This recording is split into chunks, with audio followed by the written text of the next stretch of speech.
Prime Minister has committed to an overhaul of efforts to close the gap in a process to be informed by Indigenous Australians. In the 12th Closing the Gap report, just 2 out of 7 targets are on track, with Labor describing the results as dismal. Let's take you live to our political reporter, Eliza Edwards. And Eliza, Scott Morrison has just handed this report to Parliament. Take us through some of the key findings. Well, Ash, there has been a little bit of improvement at both ends of the school spectrum when it comes to early education and Year 12 completion rates as well. But when it comes to child mortality rates, literacy and numeracy levels, school attendance and employment outcomes, they haven't been met, and efforts to close the gap of life expectancy are also not on track. Now, in the speech that the Prime Minister just gave, he said the current approach is clearly not working and that the next phase of the strategy has to be including Indigenous Australians in that process. Despite the best intentions, investments in new programs and bipartisan goodwill, closing the gap has never really been a partnership with Indigenous people. We perpetuated an ingrained way of thinking passed down over 2 centuries and more. And it was the belief that we knew better than our Indigenous peoples. We don't. We also thought we understood their problems better than they did. We don't. They live them.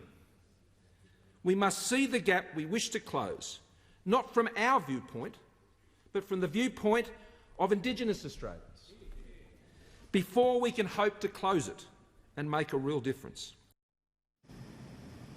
New targets will be set by April with a community-led approach, not a policy-driven from Canberra. Labor as well accepting its own responsibility for the failures outlined in the current report, and also saying that they're willing to work with the government on the next phase of the strategy, but they need some urgency given the alarming statistics. We want to work with the government, but we do expect some urgency, passion and diligence to be brought into this space. We cannot keep coming back here year in, year out, wringing our hands. The new way forward has to be led by First Nations people in meaningful and mutually agreed partnerships.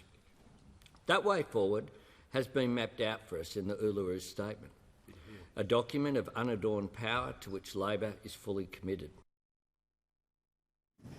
And Eliza, it appears the Indigenous Affairs Minister is actually now walking back the timeline for constitutional recognition.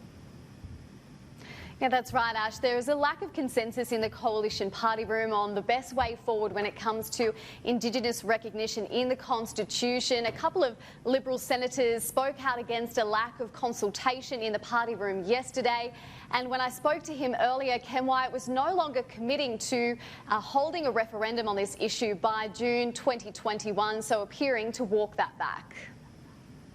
I don't want to get into timelines. I expressed, as any minister does, is a point of reference to a timeline that's potentially possible. But the reality is the constitutional recognition matter is a steady piece of work that requires a lot of engagement.